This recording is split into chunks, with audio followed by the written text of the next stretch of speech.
Welcome to CoI'Q, a first-of-its-kind video program about health innovators, early adopters, and influencers, and their stories about riding the roller coaster of healthcare innovation. I'm your host, Dr. Roxie, founder of Legacy DNA Marketing Group, and it's time to raise our CoI'Q. Welcome back to the show, CoI'Q listeners. Today, I have Paulo Machado with me, and he is a 20-year veteran, tons of experience launching and commercializing healthcare innovations, and we're going to get his take on why some healthcare innovations succeed and why some fail, and he's also going to share some strategies of how you can overcome and beat the odds of success and maximize your ROI. So welcome to the show, Paulo. Roxie, thank you very much for having me. Looking forward to having the conversation with you. Absolutely. So for our listeners who don't know you just yet, tell us a little bit about your background and what you're doing these days. Sure. Started off my career in the financial world, managed a couple of trade invests at Salomon Brothers, shifted into the healthcare space, worked in pharmaceuticals for a number of years. And then in 2008, went ahead and decided to start up my own consulting practice, focusing in on product development and design, business model development and design, and help organizations of every sort of this, across the spectrum, from payers and providers to retailers to emerging tech companies and VCs, figure out how to basically develop innovations that are going to have a positive impact on our healthcare delivery system, and more importantly, on the health and well-being of individuals. That's great. One of the things that I think is really interesting about having your perspective on the show is you've worked both internal and in the nuances of that, and then you've also worked as an external consultant. And so I think that kind of gives you a multi-leveled perspective to bring to our audience. Absolutely. Cut my teeth on the entrepreneurial side. Excuse me. Starting off in the financial world, I was always a person who was very intrigued by large-scale innovation projects in the organization, even back in the financial services days when we were launching new business units in Asia and Latin America, and follow that through when I was in the pharmaceutical world, launching new business models, new products, excuse me, in the U.S. and abroad. Awesome. So the first question that I have for you is, how would you describe riding the roller coaster of healthcare innovation? Wow. That's a broad question. How would you describe it? I think it really depends on the individual. For some people, absolutely terrifying. Other people, it's incredibly exhilarating. Yep. And everything in between. So it depends on where you are in the ride. I'm getting ready for the moment of anticipation when there's the big drop. Yep. You just feeling relieved that you made it through the drop. Mm-hmm. So it really is dependent on your framework, your experience set, and the amount of dopamine rush that you enjoy the process. Yeah, and I think, entrepreneurism is not for the faint of heart. So we probably have quite a few listeners that have high levels of dopamine that find, the wild ride pretty exhilarating. I bet that's the case. Yeah. So one of the stats I talk about often, and you and I have talked about as well, is this failure rate, this alarming statistic that 95% of innovations that are brought to market fail to reach any adequate level of acceptance or profitability. So I'd love to get your take on it. Why do you think some healthcare innovations succeed and why some fail? Wide range of reasons. Sometimes let's kind of start with the basics. Understanding the marketplace and really truly understanding the need. There's quite a few people who have been entering into the marketplace in healthcare, and I've been involved in healthcare innovation for about 20 years now, across the spectrum with payers and providers. I'm helping consumers figure out what their needs are, so to speak. Mm-hmm. And healthcare isn't a normal good. It's frankly what I think of as a negative good. It's not something that most people want to seek and consume. It's a wide range of things a lot of people have avoidance around. And it is it's a system, so to speak, that's been designed for fee-for-service historically. And we're in the process of transforming from that to be much more focused on value-based care. And what happens is with this massive healthcare system that exists, in quotes, is that basically people come into it making, I guess, oversimplifying the problems. Mm-hmm. And trying to come up with very specific point solutions, but that point solution sits within a larger ecosystem, and addressing a specific issue may not be enough. And there's a tremendous amount of behavioral change that needs to go. So software is not the solution in every case. Frankly, frequently it's not the solution. It's just an enabler. And people come in and look at it as, oh, that's a simple problem. We can make that happen. But the real challenge ends up being on, because it is not a normal good and you can't always go direct to consumer effectively with health and well-being, behavior modification, it's the system. And it's very hard to have systemic level change with simple software point solutions. So you see a lot of organizations come in not understanding what is involved in making significant change. That's not to say that you can't make money solving a small problem and selling it to another organization is going to make it part of their broader offering. But quite frequently, I think what ends up happening is, in my experience in being out there working with startups for well over a decade now, is they fail to estimate truly the adoption rates and the inertia in the system that exists. The piloting and the testing and the proof that needs to be developed before it becomes readily adopted. We don't have a system, so to speak. It's not like you make a decision somewhere and everybody just adopts it. If you want to sell something to hospitals, you have thousands of hospitals you have to go convince. If you want to sell to insurers, you have hundreds of insurers you want to convince. If you want to sell to doctors, forget it. Massive sales force to go out there and convince one doc at a time. And if you want to sell consumers, even more challenging, because you have to sell consumers in the context of how their decision-making fits in the context of all the other stakeholders involved. So I think there's a massive, overly optimistic estimates around how adoption will look and the effort it takes. It's not just building the solution, it's then getting it to be adopted. Even if it's the best solution, I've seen some unbelievably amazing solutions. The adoption just takes too long and they run out of money. Mm-hmm. So what kind of conversations do you normally have with those innovators to kind of help balance this optimistic enthusiasm that's really like fuel to keep on going with this reality that we all live with? Yeah, I think that's a great question, because I think the reality is you don't want to squash the optimism, because as you said, that is the fuel that's going to keep people going through the night. And I think what ends up happening is you need to really get people to focus on the system, what is involved, and really try to understand what is the problem you're trying to solve, and not just what's happening with that user, but every layer surrounding that user. So over time, what you end up seeing, if it's direct to consumer, if it's a product that a consumer has to use, how does that affect the doctors that are surrounding that consumer? If you're trying to get, for instance, a weight management program out there, which there are many companies that are doing that, or diabetes management, how does that fit in the ecosystem of all the stakeholders who are also trying to get that same consumer to do something similar? So a typical diabetic has a wellness company reaching out to them. They have their insurer reaching out to them. They have an employer program of some sort. They have their insurance company reaching out. They have their doctor reaching out. They could be doing something on their own. So there's just a barrage of solutions being thrown at them. And as a consumer, that creates confusion, and it's not a great experience. Mm-hmm. So helping people think about and design solutions that are not just product-focused development and design work, but business model development and design work. And understanding how it fits and how those two interact, I think really ups the likelihood they're going to be successful, because they're going to understand the business model and the context for which those specific point solutions are existing. And of course, the last piece is financially, who pays for this stuff? Because quite frequently what happens is there's this lack of understanding around the basic issue of most products in the normal world, the non-healthcare world. If I'm going to buy a phone, I'm the person who decides what that phone is. I'm paying for that phone, and I'm also the user of that phone. So all three of those primary functions sit in one person.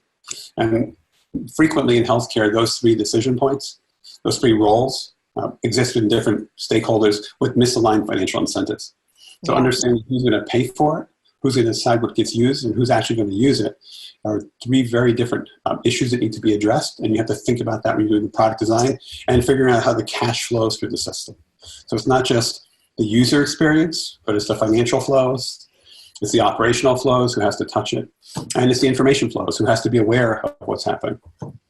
Yeah, I mean, you touched on it. It's a multi-sided market that I think adds a layer of complexity and difficulty, to commercialization.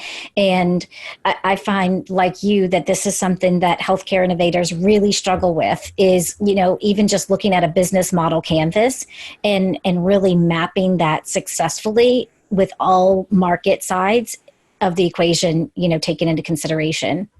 Yeah, I think it's important to keep in mind it's being aware of all these sides and tackling the ones that you can tackle and having enough success to then say, okay, I can now go raise some capital, or I can go from a pilot to a scaled program for a phase one kind of launch with an organization, and just iterate and learn and continue. And failing, by the way, isn't necessarily a bad thing. There's a tremendous amount to be learned from failing. Sure. More from success in many ways, shapes, and forms. But I think it's important to just kind of keep that continuously evolving and iterating, and keeping your eye on the bigger picture of what am I doing, how is it affecting other stakeholders, and who's going to be blocking me. So if I'm launching whatever, a diabetes management program of some sort, am I fighting that patient's, if I'm going direct to consumer and through his employer or whatever channel, or insurer, is that something that's at odds with the program that his doctor has him trying to do? And what's the there? How do you overcome that challenge? Mm-hmm. So when you're working with a healthcare innovator, where do you normally start in that sequence of decision making? Of course, it's going to vary to a certain degree of where they are in that commercialization or launch process. But what have you found to be best practices around that decision tree that has to be made?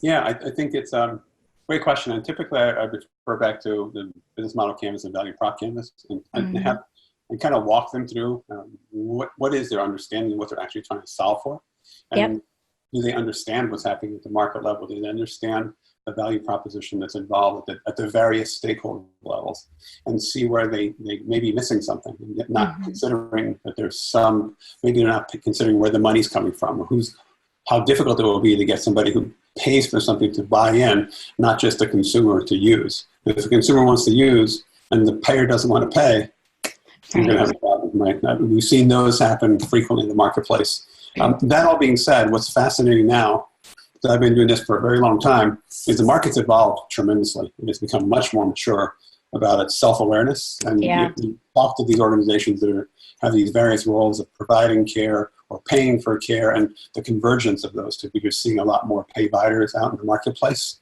and going much more vertical stack on driving implementation. They're trying to get rid of the friction from the system at the provider, payer, and consumer level.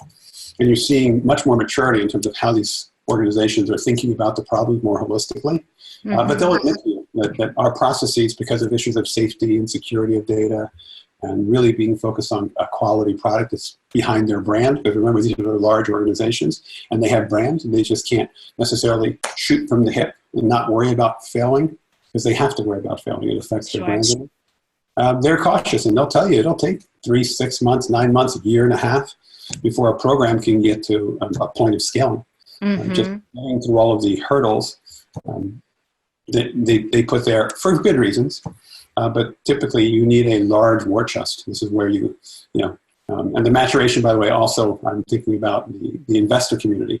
If you think back, 10, 15 years ago when I started getting involved in this marketplace, the investors just were not aware of what's going on. And there was just a lot of money thrown, just ideas.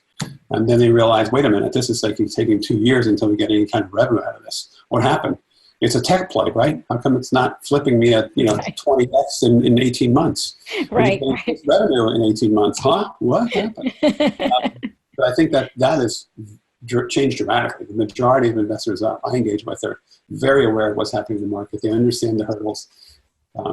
That being said, that they having lost their shirts on quite a few of those 95% fail. Yep.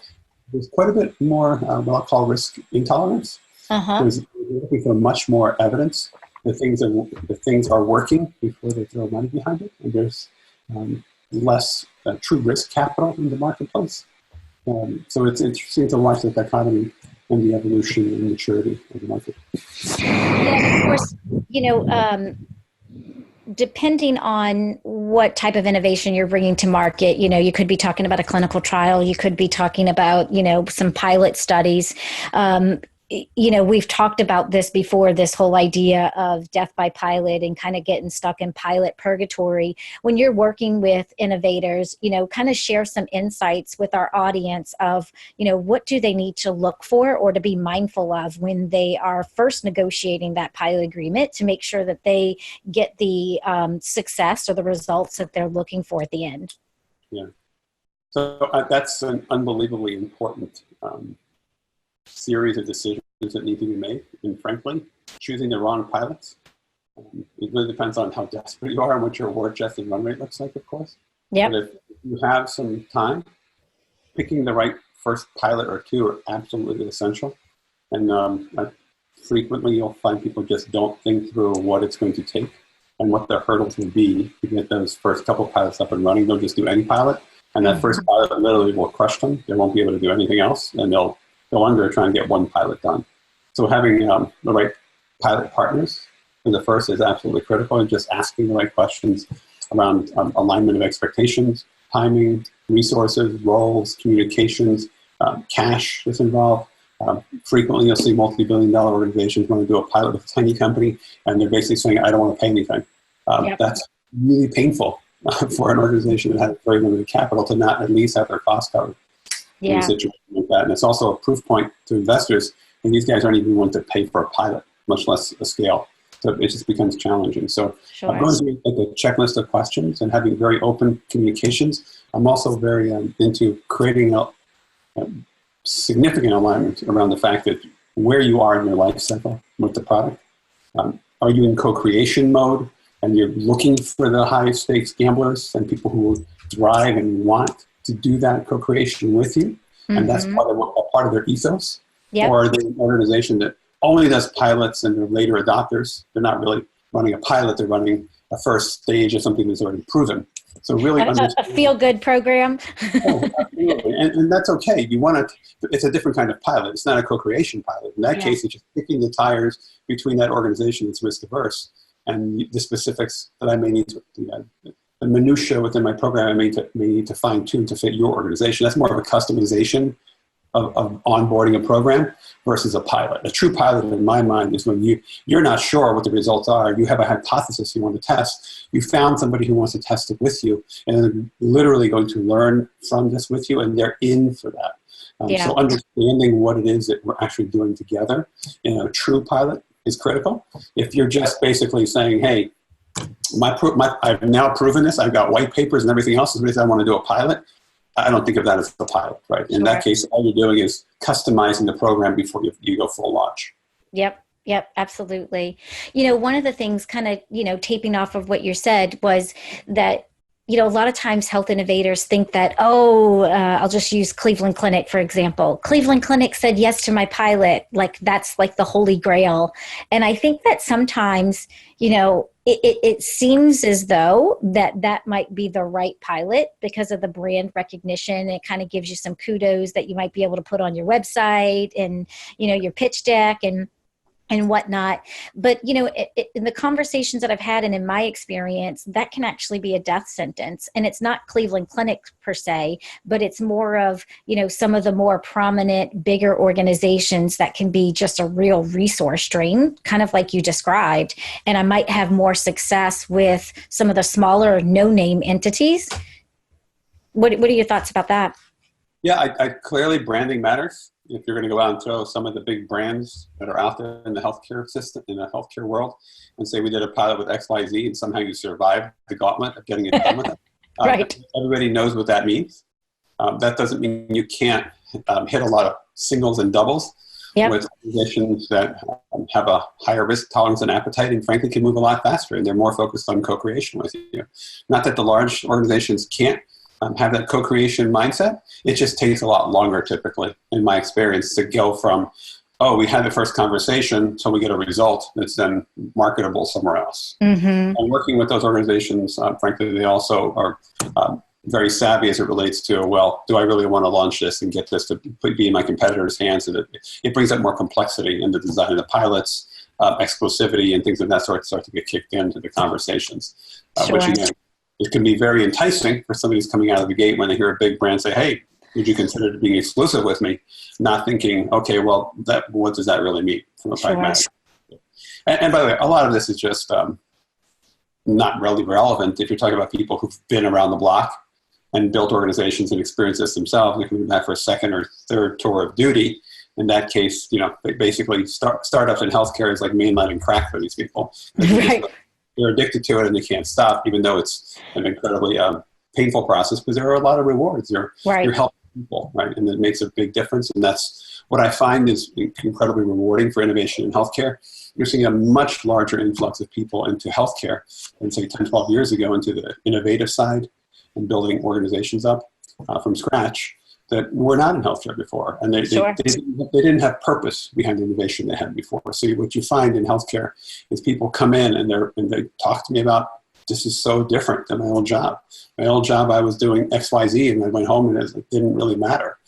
And here people feel like they're on a mission. And if you'll notice, quite a few organizations they're innovating is because they had a personal thing that occurred in their life. And they're driven and fueled by, wow, that shouldn't be that way. Is there something I can do? Mm-hmm. That just doesn't happen in most other industries. Yeah. I think you're so right. So kind of speak to, let's say you had three recommendations or suggestions around strategies or tactics, best practices or lessons that you've learned along the way. Number one is find the right people to go on this adventure with. So team is absolutely critical. These are the people you're going to have to trust. You're going to spend more time with these people than anybody else in those early years of getting this up and running. So alignment of values, alignment of vision, alignment of everything that matters that relates to working with somebody. Can you have fun together? Can you be serious together? Can you work towards common goals and objectives? Because if this is happening internally, there's conflict internally, it just dramatically reduces the likelihood of success, right? So that's one. Have a bunch of co-founders and initial small pot of people who are on a mission together, right? Two is have a very clear vision of what. Oh wait, your audio changed. Sorry, can you hear me now? Do you have something? It's like it got a little staticky. How about now? Perfect. Okay. Here you go. The second is really be really clear and aligned on what's your initial mission out of the block, and make sure the whole team gets it. You understand the problem, the scope of it, how large is the market potential, what are the issues you're trying to address in the marketplace, understanding who's addressing those issues now, who are the blockers, who's the direct competition trying to solve it now versus those who are going to just block it by their inertia and being in the marketplace and what you're doing affects them. And just being very clear on that component of it. And frankly, not being stuck to it. Because the reality is, once you get in, you're going to learn that, hey, that's not really exactly what we thought it was going to be. How do I pivot? So being willing to have that curiosity and being mindful of the fact that we may not have the right hypotheses we're testing in the marketplace, and pivoting and getting out there. I just want to pause for a second because I think that is a huge point. And we just cannot share that message frequently enough. That we kind of really have to let go of our static point of view and position around who, what, how, when, and why, if we want to be able to have a successful business. A lot of times people ask me, why do you think that failure rate is so high? And I think what you just described is one of those top reasons. It's interesting. I always think of, we're so okay with minimum viable products and iterating around the product level, but at the company, team, and other levels, individual level, we struggle with that as a concept. Based on our cognitive biases on what we know is true. But if it's not working, then how do you pivot it and still remain true to your values, right? So if you are causing harm with your iterations, you have to kind of make that trade-off. So ideally, you're going to have a positive impact on the healthcare system and the delivery system and everything else that needs to be addressed. And you're not going to just pivot to a place that's not good. not Right, healthy. right. Yeah. Some of the things that I think you're describing really to me kind of bleed outside of what we might think of as like commercialization strategy and go to market strategy, and really kind of bleed into more like the leadership realm and discipline. And, I think that's something too that sometimes I come across innovators that think about like, oh, well, that's like a phase 3 thing, like I can't focus on building my culture and communicating values and mission right now. Like I really just need to get this off the ground, and I need to get those first customers, and really not understanding that the culture is being created whether they do it intentionally or not, right? Oh, if the culture is created, to your Yeah. point, by design or not by design, by default. And along the issue of culture, it's also not just your internal team, but how do you pick the right external partners and customers? Because there's quite a few organizations that you can get wrapped up in that aren't aligned necessarily with where your values are, and that's really important. All customers are not the same, and it really makes a difference. Yeah, that kind of makes me think of, that idea of, are we a fit? And again, kind of like what you were talking about before, I'm an innovator, I'm an early stage company, I'm so hungry, everyone seems like it's a fit, and instead of really having like that criteria of kind of like the first date scenario. Is this partner, is this customer, are they really a fit for our organization, and being willing to say no? Yeah. And it obviously easy to say. The reality is it totally depends on how well resourced you are. You're going to get a lot more desperate if you haven't found the right partner or customer after a year and you've got 6 months of burn rate left. Right? Sure. I just got a bunch of money and I got 2 years to go. So you can be a little bit more discerning. Sure. But I think you just keeping it in the back of your mind and just making sure you understand the trade-offs. Because the clients can take the product down a path that you don't want it to go. Yep. Absolutely. It's also a very big risk, just making sure that the clients don't take the product to a place you're not comfortable taking it to. Yeah, absolutely. Where it's just overdeveloped and that particular customer loves it, but it's not viable for anyone else. Yeah, and I think just having a clear strategy, where are we heading, and understanding how the tactics build and building metrics to show that these tactics are the right ones, because sometimes we have a hypothesis these metrics are the right ones that show I'm heading in the right direction strategically, and the reality is they may not be. Again, not being stuck with the metrics that you have in place, because some of them may not be the right indicators. They may be correlated to success, but may not be causally linked to success of a company. Sure. Yeah, absolutely. So we were talking about lessons learned, and you shared 2 of them with us. What's the third one that you want to share with our audience? Sorry, lessons learned from... Well, we were talking about lessons learned over the years and strategies and tactics that you would recommend for our audience. So you named 2 of them. And so I was kind of just circling back to that initial question of, what's a third strategy or tactic that you recommend? Yeah, the other is just being really aware, self-aware of yourself and the founding team. How long do you want to be in the game? Like, what is your real objective? Are you looking to build a company and flip it? And knowing yourself well enough to not have the ego in place where I have to take this from beginning to end. Because it's understanding what's my role in this. Am I the idea person? Am I the guy who gets the team together? Am I the guy who gets the funding? Am I the guy who's going to see it all the way through to IPO? And frequently what you find is people hang on too long to roles that they shouldn't have, and the ego gets in the way, so to speak. And just understanding, what is my role in all of this? What am I trying to accomplish? Am I trying to build a big company? Is this a lifestyle company? Is this company that's something I want to start and go all the way through IPO? And just being very clear with yourself and checking in with yourself and saying, okay, am I limiting the success of this organization? And I see some founders are great at stepping into different roles as things evolve. Other times it's a real battle, and it really truly impedes the progress of organizations. So what I call self-reflection, self-awareness, and understanding that your role may need to evolve as organizational needs evolve. Building having a 10-person startup is not the same as scaling to a 1,000-person company. It's different skill sets, different experiences, and things of that sort. Yeah, absolutely. I think that's a real hard one. Oh, brutal. There's very few people, in my experience, have the self-awareness of where they fit in and where their skill sets are. And many will believe that you can take it all the way through. Very few can have the skills that are broad enough to do all of it. Right, right. Yep, absolutely. Well, thank you so much, Paulo, for sharing your wisdom with us today. For those of our listeners that want to maybe get a hold of you, that have some additional questions for you, what's the best way that they can reach out to you? Yeah, LinkedIn, Paulo J. Machado is probably the easiest place to find me. Okay. Email address is pmachado66@gmail.com. Awesome. Well, thank you so much. Until next time. Thank you, Roxie, for taking the time out. Be well. You got it. Be well. What's the difference between launching and commercializing a healthcare innovation? Many people will launch a new product. Few will commercialize it. To learn the difference between launch and commercialization, and to watch past episodes of the show, head to our video show page at drroxie.com.